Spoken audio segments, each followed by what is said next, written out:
Hello, my name is Ross Hepburn and I'm a stand-up comedian. And happy Halloween.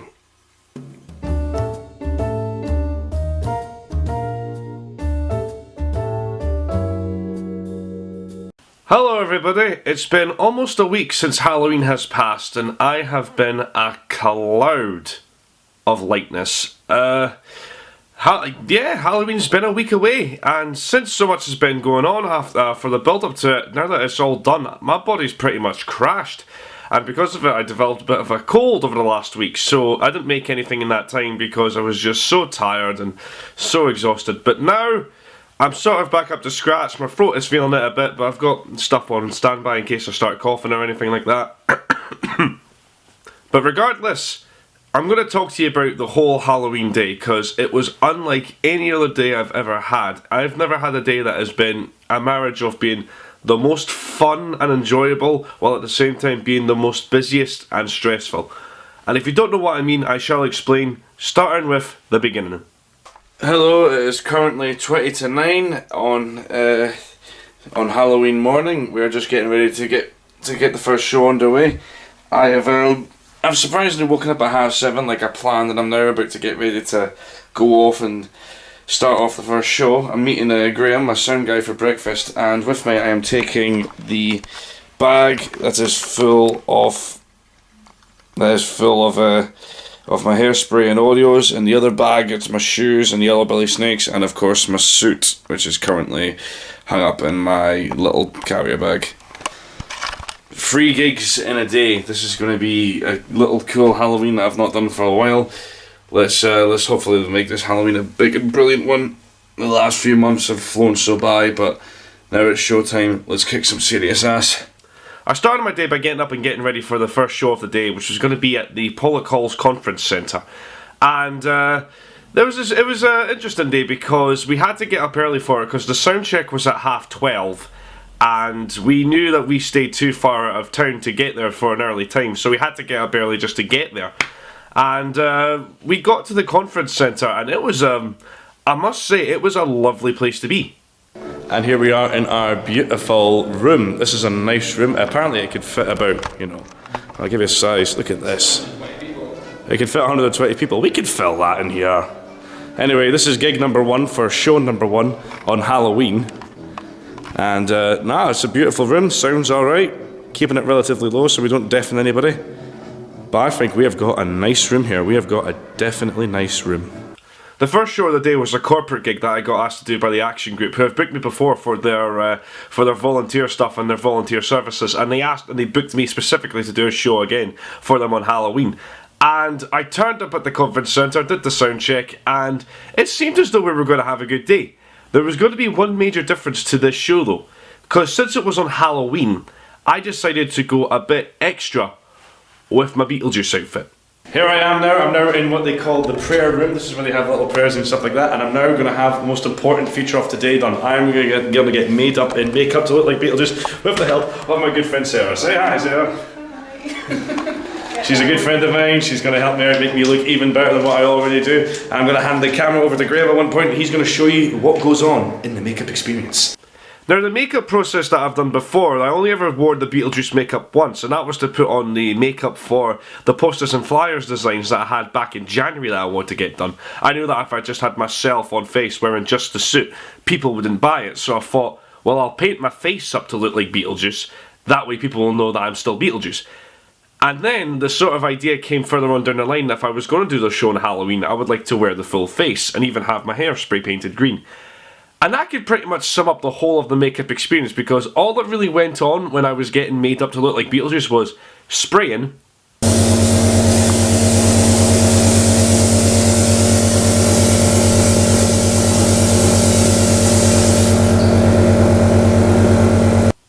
more spraying,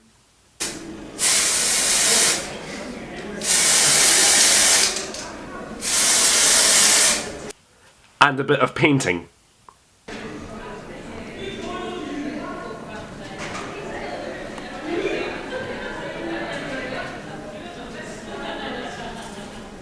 Now, the makeup was done by my fantastic friend, who she's always been great for the makeup effects job, so I'm going to go to her every time I need the makeup done. And the makeup came up great, you know? And after an hour, I looked fantastic. So the once beautiful, gorgeous ginger stand-up comedian who once looked sharp de veneer now looks...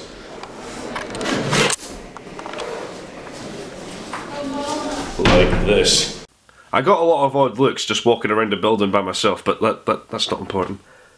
I'm all made up and ready to perform for tonight's show, and hopefully I am going to get people to enjoy the show while painted properly up like Beetlejuice. Thanks again to Sarah for making me look like this.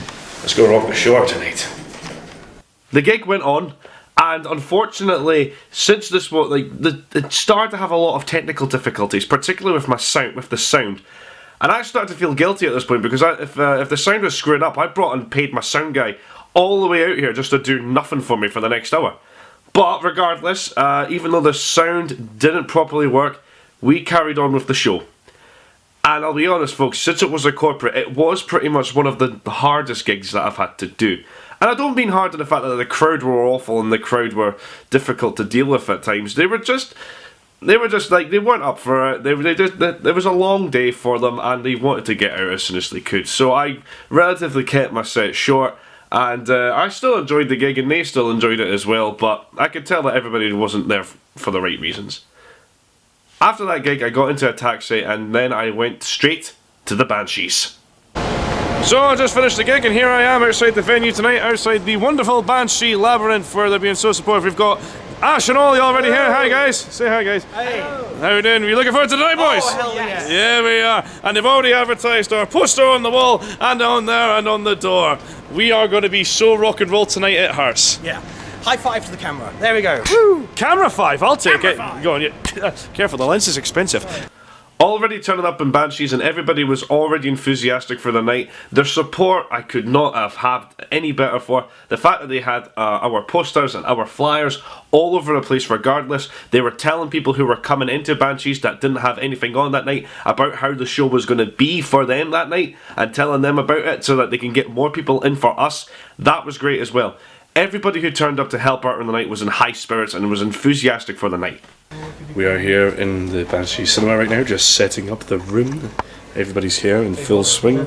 What of HDMI cables lying around? I'm just going to plug them all in and see what happens. Look at me, Amy, dressed as a doll. Oh, is it your doll herself? So after everybody arrived and we all got dressed up and painted up to make ourselves look ready for the night, come the witching hour, we were ready to begin the show. And there was 2 queues in Banshees that night. One for the punters to go to the bar, and another queue for people to come in to our show. This was insane. We had a new sort of ticket idea that we were going to experiment with. Ash Price, the magician that was doing the show, suggested this idea to us, and we went along with it. And essentially, we had the show be for free, but we had people, if they wanted to reserve tickets for a £5, they could. The option was there. We sold out 25 tickets for the first show alone. How is that possible? We somehow sold out 25 tickets for the first show, even though the option was if you want to come for free, you could. How did we... How? It still baffles me thinking about it, and we've only been away from the show for a week. On top of that, we had people sitting on the steps of the cinema room in the Banshees. I had to have people sitting on the floor in front of the last row that was in front of the stage. So many people were in the room that night. It was incredible. Here I am, live at Banshees Labyrinth, with my new friends. Say hi, everybody! Look at you all! Since there was that many people in the room that night, and since there was a tight capacity, the heat did build up to a massive extent. And by the end of the first show, I pretty much nearly had sweated off all of my makeup that took ages to put on, just nearly coming off. And I just, totally worth it though. The gig was great. Everybody for the first show was excited because as soon as they saw the amount of people coming in one by one or groups by groups, they knew that this night was going to be unlike anything that they've ever done. And they couldn't believe of the amount of turnout that we had for people that were in the show. Alright, we just had the second show of the day. It was an incredible show. We had literally people sitting on the seats of the stairs. There was that full of people. We all enjoyed the first gig so far, guys. Yes. Yeah. As you can tell, these men are exhausted, they're tired, but we are going to soldier through for the rest of the night because this is how Halloween is done. It's going to be done this way. It's going to be done bigger and better. First show, massive success. Could you get it for the second one? We were hoping. We didn't have to hope hard because it happened. 2 successful shows back to back. Unbelievable. I was gobsmacked that we could just, for the sake of a Halloween night and a free show, for the first show to be a success, but the second one to be a success as well. God, you can't, that's like winning a lottery for most people. So after the second show, I pretty much did my second show, and then after I'd done that, I was done. By 1:30 in the morning, I was ready to go home. I was tired. I'd been up for so long in the day that I was just ready to call it quits and go home. That is me done all of the shows now, and I'm tired. I look less like Beetlejuice and I look more like the Jolly Green Giant. It was totally worth it. 3 gigs. This has been, without a doubt, one of the best Halloweens I've ever had in a long time, and I cannot recommend doing free shows like this. And I've been recovering from that night ever since. Halloween this year was absolutely amazing. I'm still baffled by it because, like, after all that we've done, like the whole build up to this year, the last 10 months of me having this hectic train of work and everything that I've been building towards felt like the perfect cherry on top for everything that culminated, everything that I was doing this year. All of the work that I had been doing for myself and all of the fun that I had done doing it proved its place when the Halloween show came about. Because ultimately, Halloween is my favourite time of the year. It's the funnest time of the year for me. And I got to have fun doing that this year. By doing something that I loved as well this year. And that was something to take away from it. That was something that I took away from that night. Knowing that I'd done something fun and something to be proud of. It's funny though, because a lot of people who came to see the Halloween show, they ranted and raved about it, they loved it, everybody had a great night. But the one thing that they said to me is that, God, you must have been really proud of Halloween. You must have been so proud about the amount of people that you got to come to your Halloween show. You must have been so ecstatic about that. And honestly, if you look at what I've been doing this whole year, I'm not just proud of Halloween. I'm proud of everything I've done in general. Because I've somehow managed to not only write my first ever solo stand-up show, but promote it, advertise it, get the word out about it, and, you know, make a name for it, have, you know, more than one successful show of it, take it across the country to comedy festivals in England, and promote it even though the Fringe wasn't, I'd never done it during the Fringe, but still promote it enough that people would want to talk about it for next year's Fringe, was an amazing feat for me. And I'm not trying to sound self-congratulatory here when I say it, but yes, I'm proud of all I've done because, you know, I did it all myself. Again, I'm not trying to boast or be vain about how, you know, amazing I think I am at this job, because I don't think that I am. I'm still a student. I'm still learning about how to do this stuff. And the fact that I'm learning in the process and everything's getting sort of hitting successful strides, that's an amazing feat for me, you know, or an amazing feat for anybody. Anybody who puts enough work and passion into the stuff that they can do, these are the effects that can happen, and it's great. And I love that, and that's something to take away from being proud of, and that's something that I take away and love more than anything else, because I've proven to myself that I can do all that stuff, and I've done it. And I'm going to continue doing so for anything else that comes up.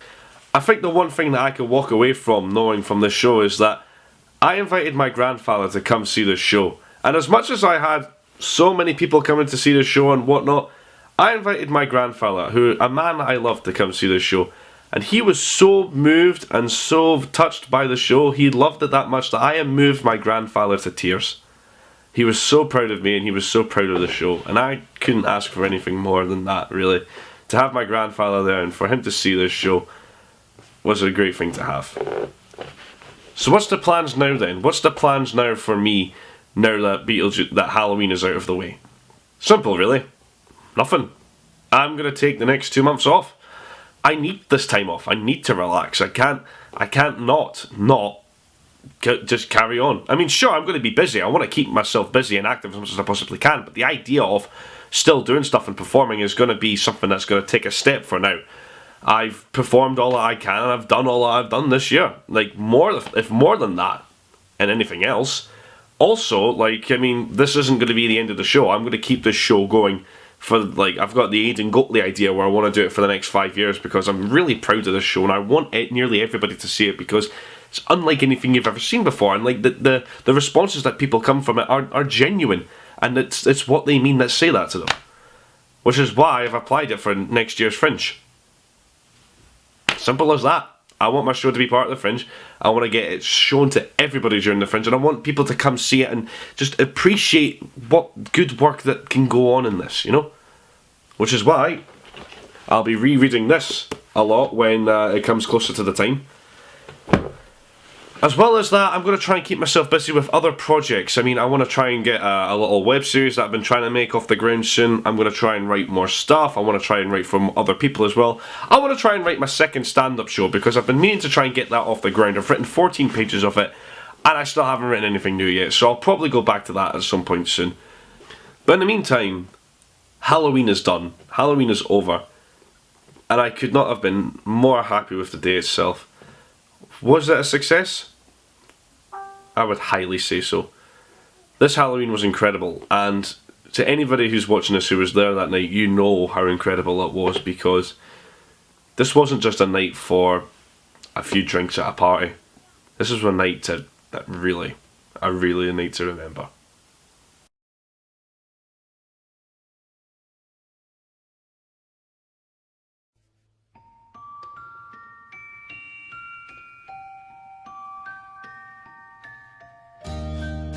Science fiction,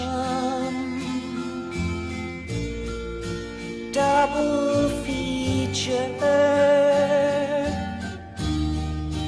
Frank has built and lost his creature. Darkness has conquered. And Janet, the servant's gone to a distant planet. Whoa,